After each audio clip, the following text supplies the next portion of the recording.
Oui, bonjour petit internaute, ici Nicole Ferroni et aujourd'hui je vais vous faire une petite vidéo tuto sur comment bien poser son eyeliner, notamment quand on est un petit chien et qu'on a tendance à déborder au niveau des yeux. Non, pas du tout. Aujourd'hui, comme vous pouvez le constater, le sujet de la vidéo c'est élections départementales et régionales qui auront lieu le 20 et 27 juin. Ce à quoi, certainement, vous me répondrez « Hey Nicole, mais on s'embalèque ado de Noël !» Parce que les cadeaux de Noël, ça s'emballe bien plus tard dans l'année. Alors que là, on n'est qu'au mois de juin. Donc, premier chapitre, élections départementales et régionales, qu'est-ce que c'est? Et bien d'abord, comme son nom l'indique, ce sont des élections, c'est-à-dire qu'on va pouvoir élire, choisir les personnes qui vont présider nos départements et nos régions. Et ça, déjà, c'est bien, parce qu'il y a des dirigeants politiques que, par exemple, on n'a pas élus, qu'on n'a pas choisis, comme les ministres, qui, eux, sont nommés par le président de la République. Et là, tu diras, mais c'est pour ça! Parce que je me dis, mais comment on a pu choisir un type pareil?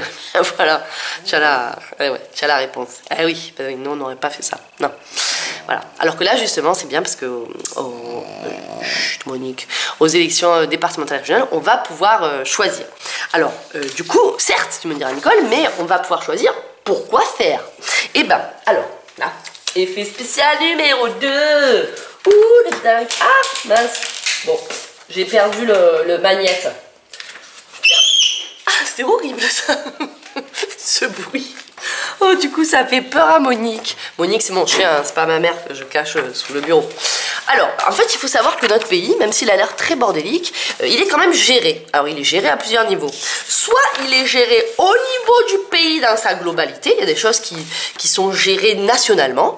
Par exemple, le nombre d'enseignants, le nombre de profs, ou par exemple la loi, qui est censée être la même partout sur le territoire, ou par exemple les impôts, c'est censé être les mêmes règles, par les impôts sur le revenu, je parle. Voilà, partout. Et puis il y a des choses qui sont gérées plus localement, comme par exemple ta ville, elle va refaire un boulodrome, d'accord?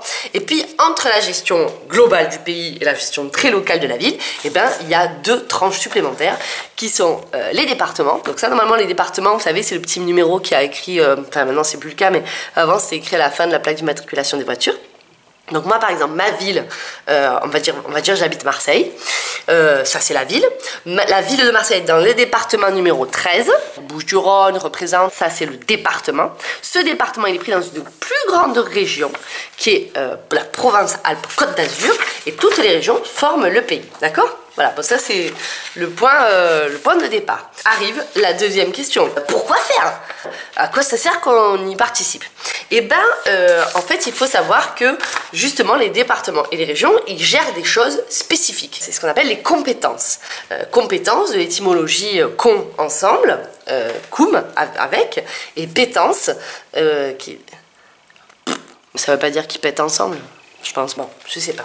Bon, toujours est-il que, en gros, les départements et les régions, ils ont des missions que seuls eux peuvent faire. Les départements, je trouvais ce petit schéma sur internet, c'est pas moi qui l'ai fait, hein, ils s'occupent, bon, des pompiers. Des pompiers, c'est bien, tu veux éteindre les feux, il faut des pompiers, d'accord?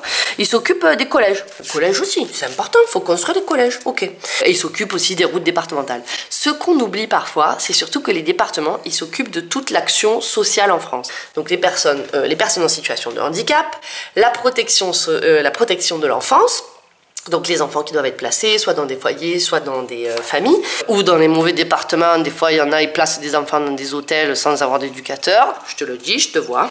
C'est pas bien. Et les personnes âgées. Et ainsi que les gens qui sont bénéficiaires du RSA, c'est-à-dire que les personnes qui n'ont pas de revenus salariés. Ça permet quand même de constater que si tu es une personne handicapée ou un enfant placé, et ben selon où tu nais, dans quel département, bah tu n'as pas la même égalité de traitement. Alors tu me diras, c'est pas très juste. Non, ça l'est pas. Moi, c'est vrai que je comprends pas que ça soit pas des compétences nationales, parce que je pense que le destin d'une personne vulnérable ne devrait pas être lié à l'endroit où elle est née, mais raison de plus, du coup, pour bien voter au départemental. Donc ça, c'était les départements. Et maintenant, pour les régions, elles vont surtout s'occuper du développement économique, on va dire, de la région, de l'aménagement du territoire, par exemple décider les parcs nationaux, décider les infrastructures, la formation professionnelle. Ils s'occupent des lycées et ils s'occupent aussi des transports régionaux, donc les TER, vous voyez, ce genre de choses. Et petit oubli, les départements et les régions, ils ont aussi comme compétence la culture et le tourisme et le sport. Bon là, je sais pas si tu peux voir, mais bon, au pire, tu te renseignes. C'est clair ou pas? Donc là, pourquoi je me permets de toute cette partie un peu pompeuse d'expliquer quelles sont les compétences des départements et des régions, c'est que très souvent vous allez voir que durant la campagne là, des élections, il y a des candidats qui vont dire oui, nous on va tout miser sur la sécurité parce que ce que les Français ils veulent c'est la sécurité et on va aussi lutter contre, ça peut être lutter contre l'évasion fiscale ou lutter contre l'immigration, etc. Sauf qu'en fait, les gens qui vont être élus n'ont aucune compétence en la matière. Si vous constatez, à aucun moment, ni dans les départements ni dans les régions, par exemple, on peut embaucher des flics. Et non, les policiers, ils sont soit municipaux, c'est-à-dire engagés par leur ville, soit ils sont nationaux, les polices nationales, donc engagés par le pays, mais les départements et les régions, ils ne peuvent pas faire ça. Donc en fait, quand tu utilises dans ta campagne des trucs que tu ne pourras pas faire, j'ai envie de te dire, ben non, hors sujet. C'est clair ou pas? Bon ben d'accord, maintenant on sait à quoi ça sert, mais du coup, comment faire Nicole Ferroni pour pouvoir élire... comment participer finalement à ces élections? Voilà. Alors, bon, déjà, il faut être inscrit sur la liste électorale, j'allais dire. Électorale, ça ne veut rien dire. Ça, il fallait le prévoir avant le 14 mai. Si jamais vous n'êtes pas inscrit, bah, c'est dommage. Oui, mais il fallait s'inscrire. Bon, tu t'es pas inscrit, bon, bah, fais-le à minima maintenant pour les présidentielles, par exemple. Ça peut servir. Donc, si vous êtes inscrit sur la liste électorale, vous allez pouvoir participer à ces deux élections qui ont chacune 2 tours, mais dont les tours respectifs se font en même temps. Vous allez dire, j'ai rien compris. Bon, c'est pas compliqué. Le 20 juin, vous allez faire le premier tour des élections départementales et régionales. Et le 27 juin, le deuxième tour des élections départementales et régionales. Comment ça va se passer? Alors, en fait, dans les 2 cas, vous allez devoir, en gros, le but de ces élections, c'est d'élire, on va dire, une assemblée. C'est-à-dire un ensemble de gens qui vont ensuite décider comment vont se répartir les budgets des régions et des départements. C'est-à-dire, est-ce qu'ils vont investir plus dans les pompiers ou plus dans la protection de l'enfance ou plus dans les trains, ou plus dans les lycées. Comment ça va se passer? Alors, dans le cas des élections départementales, vous allez élire un binôme, un petit binôme. C'est-à-dire, vous allez voir d'ailleurs les affiches. Ah, je vais vous les montrer.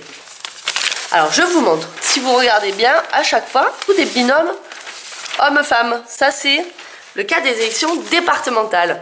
Vous allez élire en fait à chaque fois un binôme homme-femme sur votre canton. Alors, ils n'auront pas forcément tous de la moustache. Et en fait, l'ensemble des binômes que vous allez élire va ensuite constituer l'assemblée et elle élira ensuite un président. Tandis que la région, alors la région, j'ai pas le truc. Est-ce qu'on s'en bat les couilles? Oui, on s'en bat les couilles. Dans le cas d'élection régionale, en fait, c'est l'inverse. Au lieu d'élire les petits bonhommes qui vont élire un président, vous allez élire, entre guillemets, la liste majoritaire que vous préférez. Et ensuite, ensuite seront composés, comment dire, les sièges. Voilà. Bon, si vous voulez plus de précision, je vous explique, mais je vous fais une autre vidéo parce que c'est pas complètement le but. Le but, c'est surtout savoir comment faire pour choisir. Qui je choisis? Eh bien, je vous donne tout de suite le nom du candidat pour lequel vous allez voter. Et c'est... Mip. Mais non, c'est pas moi qui vais vous dire. Non, ça, vous allez le choisir selon vos convictions à vous. Vos convictions politiques, vos préférences. Toujours est-il qu'il y a plusieurs choses à faire, à mon avis, pour bien choisir ces candidats. C'est se renseigner sur leur programme et se renseigner peut-être sur leur personne.